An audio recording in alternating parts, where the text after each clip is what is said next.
I think the most people have said, okay, so I can little bit fastly go ahead, and today I can try to continue till 15 minutes more because we have lost that particular thing. But thank you very much for your patience. I am absolutely unaware what has happened with my laptop, and uh, all of a sudden it was disconnected from the internet. Okay. So we were here. You can see that Bala Nidra Indriya Brahmsha Pralapa Brahma Dinataha. So these words we were seeing.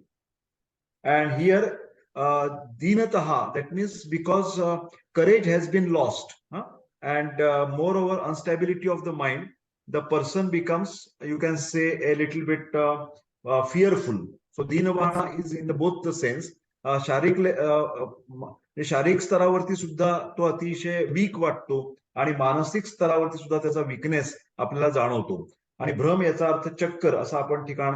आता या ठिकाणी एक अतिशय महत्वाचा खुलासा पटकन लक्षात घ्या सगळ्या माझ्या मित्रांनी, बरं का. एक महत्वाचा लिहून ठेवा पाहिजे तर वात प्रकोप जो आहे ना, वृद्धी. आता याच्यात वाग्भटाने 3च प्रकार मानलेत. वृद्धी म्हणजे संचय वृद्धी आणि तुमचं प्रशमन. परंतु जो आपण संचय प्रकोप प्रसर स्थान संश्रय असे जे मुद्दे करतो त्यातला जो सुश्रुताचा हा जो श्लोक आहे षटक्रियाकाल, तर प्रकोपाचा संदर्भ याच ठिकाणी आपल्याला गृहीत धरायला पाहिजे, बरं का. म्हणजे वात वृद्धी याच्यामध्ये वात प्रकोपाचा सुद्धा समावेश करायला पाहिजे. आणि वात प्रकोप प्रॅक्टिसमध्ये 2 तऱ्हेने तुम्हाला हँडल करावा लागतो. एक धातू क्षयजन्य संप्राप्ती आहे का, आणि दुसरं म्हणजे मार्गावरोधजन्य संप्राप्ती आहे का. माझ्या विषयाचा फर्स्ट इयरच्या विद्यार्थ्यांनो, आता सगळ्यांनी जरा माईक्स जरा बंद ठेवले तरी चालतील. काही जणांचे मी माईक ओपन केला होता मगाशी, तर please try to mute your mics. Anyway, तर या ठिकाणी हे जे सगळी लक्षणं दिसत आहेत ना, ती जास्ती करून धातू क्षयामुळे निर्माण झालेल्या वातांमुळे आहे. फक्त याला अपवादात्मक इथे नीट लक्ष द्या, कॉन्सन्ट्रेट करा मी काय बोलतोय त्याच्याकडे. हा जो मलविबंध आहे शकृत ग्रह आणि अनाह, या ठिकाणी फक्त श्रुतसांमध्ये म्हणजे पुरीशव श्रुतसामध्ये किंवा अन्नव श्रुतसामध्ये आमसंचितीमुळे मार्गावरोध असण्याची शक्यता आहे. म्हणजे या 2 गोष्टींचा संदर्भ धातू क्षय लक्षणांशी येणार नाही. पण बाकीची जी मॅक्झिमम लक्षणं आहेत, मी असं म्हणत नाही की 101% कार्श आहे म्हणजे 100% धातू क्षयच आहे. May be because of the to begin with मार्गावरोधजन्य आम काहीतरी आहे आणि नंतर त्याला हळूहळू कार्शत्व येत चाललं आहे. तर ते बघावं लागेल आपल्याला. पण जास्त जर तुम्ही बघितलं तर ही सगळी लक्षणं धातू क्षयजन्य वात प्रकोपाची आपल्याला प्रॅक्टिसमध्ये बघायला मिळतात. विशेषतः बल निद्रा आणि इंद्रिय भ्रंश जेव्हा होतो त्यांची कार्यशक्ती उणावते, हे धातू क्षयाशी निगडित आहे.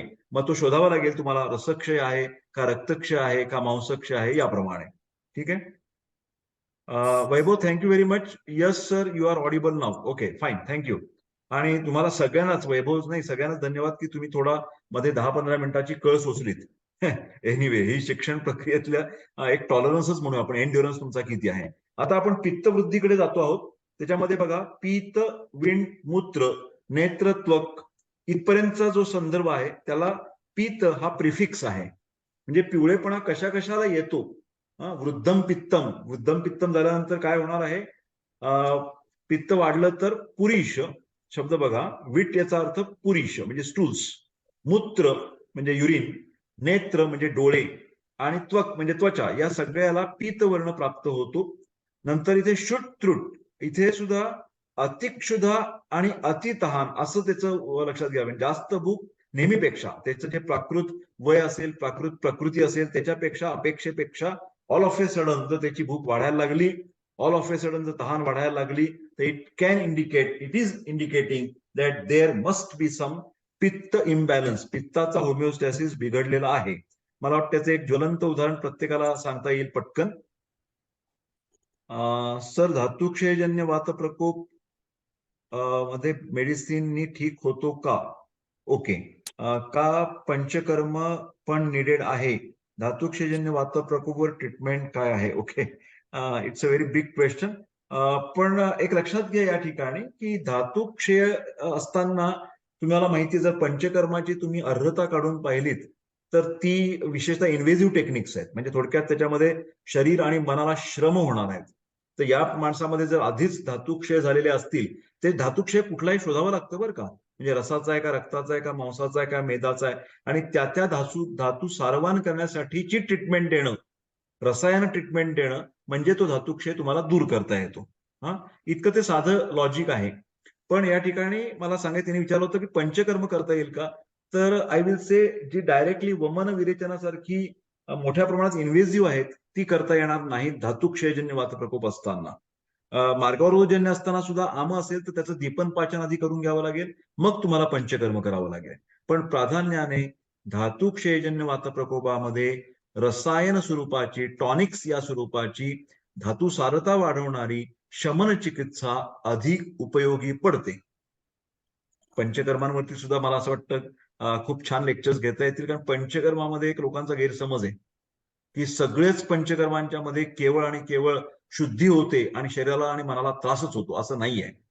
कित्येक पंचकर्मांमध्ये बस्तीचे आता काही प्रकार तुम्ही घेतलेत, आपण बस्ती, हा काही शोधन नाही करत काही, हा शमन करतो. आणि आता आत्ताच्याच विद्यार्थ्यांना मला सांगावं असं वाटतं, जिने विचारले त्याला, की धातुक्षयजन्य वातप्रकोप असताना आपण बस्ती हा देऊ शकाल तुम्ही, बरं का. अर्थात त्याचं परत पूर्वकर्म आणि सगळ्या गोष्टी आल्या, पण म्हणजे 100% किंवा बृहणनस्य का नाही देता येईल मग. म्हणजे मगाचा जो मी शब्द वापरला की पंचकर्म करता येणार नाहीत, म्हणजे कुठली करता येणार नाहीत, जी इन्व्हेसिव्ह आहेत, ज्यांनी शरीर आणि मनाला क्लेश उत्पन्न होणारे, क्लेश म्हणजे इरिटेशन उत्पन्न होणारे, क्षोभक निर्माण करणारे, ते करता येणार नाहीत. पण पंचकर्मांच्या प्रकारांच्या मध्ये काही प्रकार जे आहेत त्याने शरीराचं बृहण सुद्धा होऊ शकतं. तर ते प्रकार तुम्हाला इथे वापरता येणार आहेत 100%. धातुक्षयजन्य वातप्रकोपामध्ये सुद्धा. म्हणजे एखाद्या ठिकाणी सेरेब्रल ॲट्रोफी झाली, हा, आणि त्याच्यामुळे त्याला काय झालंय, हा तुमचा इंद्रिय भ्रंश झालेला आहे, इंद्रियांची हानी झाली आहे. मग त्याला मी अणुतेलाचं नस्य द्यायचं का नाही, गोघृताचं नस्य द्यायचं का नाही, द्यायचं, कारण ते बृहण नस्य आहे. हा, पण त्याला मी प्रधमन नस्य देऊ शकेन का, निश्चित नाही देऊ शकणार. तर हे असे काही की इव्हन मला तर इंद्रियावरून आठवलं, आम्ही आमच्या काळामध्ये किंवा अजून सुद्धा एक छान तेल आहे, बहुतेक ते आयुर्वेद शाळेचं आहे, पंचेंद्रिय वर्धन तेल, हे नाव लिहून ठेवा बरं का.